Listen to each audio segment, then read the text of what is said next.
Hello, apologies if you can hear some stuff outside. I've got my window open to try and get some air in, and I think there's some people, my neighbours are in the garden.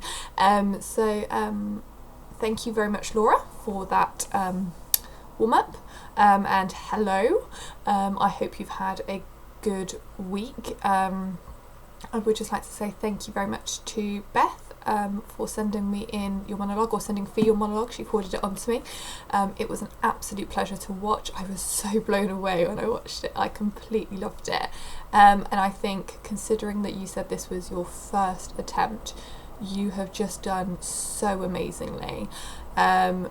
Well done on learning it fully as well, because it was quite long, and I also know that you've got other things going on at the moment, and you're trying to learn your lines for Midsummer Night's Dream as well, so really well done. I have given you some feedback via Fee, but I'll just go into it a little bit more in depth now, and then hopefully as well that means the others can kind of understand where I'm coming from. So I think you've understood your character really well, because you had those little moments that you did, and I could really picture what that character was going through and who she was. I could kind of visualise a person in my head, so that's really well done. That's probably one of the most important parts, so really well done for nailing that. So just to really improve on what you've done, or not improve, help develop your character, I should say, is try and add in a chair at some point. Just having those moments where she's kind of sat down like I am now, and then maybe standing up at some point will just add a bit more depth to it, because there are moments when I think she would be a bit sad and sullen and maybe shrunk into the chair, and then at other points she's feeling a bit more confident about what she's saying, because she's a bit more determined on doing the things that she says she's going to do, where she might stand up. So just have a think and see, sorry, that's a car starting, just see where you might add those in. Also, I think another thing that would be really good is, I'm just going to pause. Another thing that would be really good would be just add some bigger pauses in there.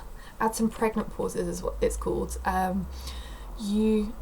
Your character has so many amazing lines, and they're really powerful, but I think at the moment, because you're trying to a few of them are getting lost just because you're moving on from them too fast. So if you kind of say your line and then you go, it really lets the audience think about what you've just said, so that will just really add, again, another whole other depth to what you've just done.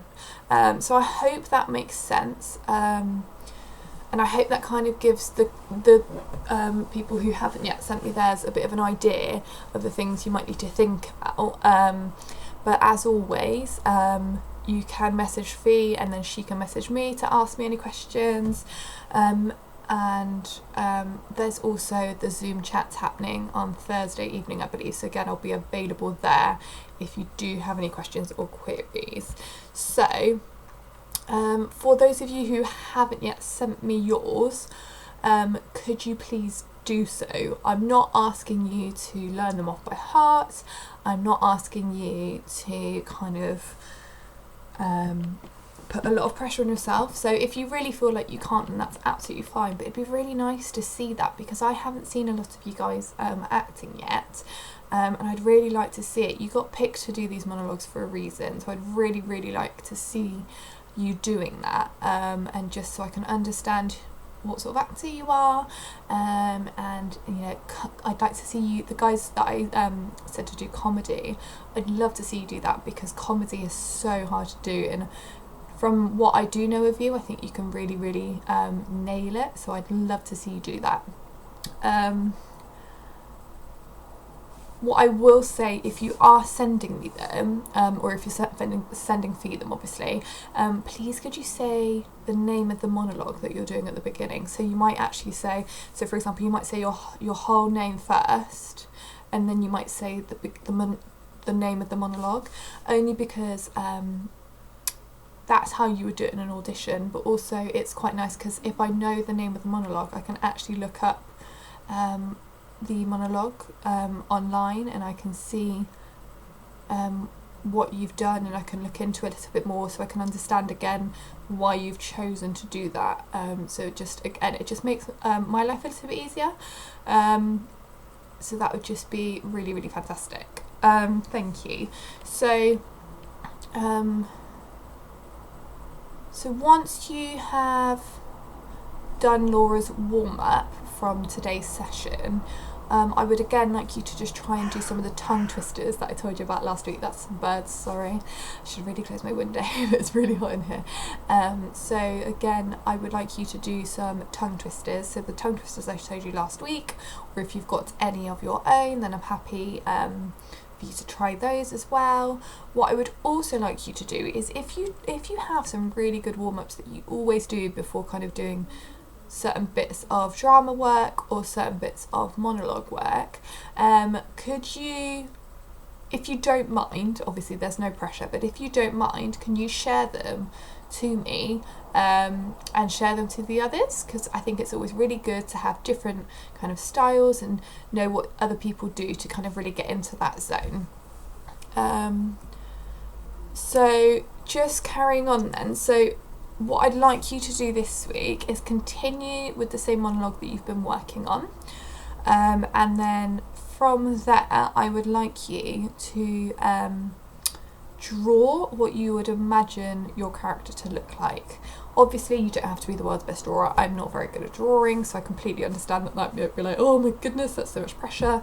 But you know, you could download a person online, an outline of a person, and then kind of develop it from there.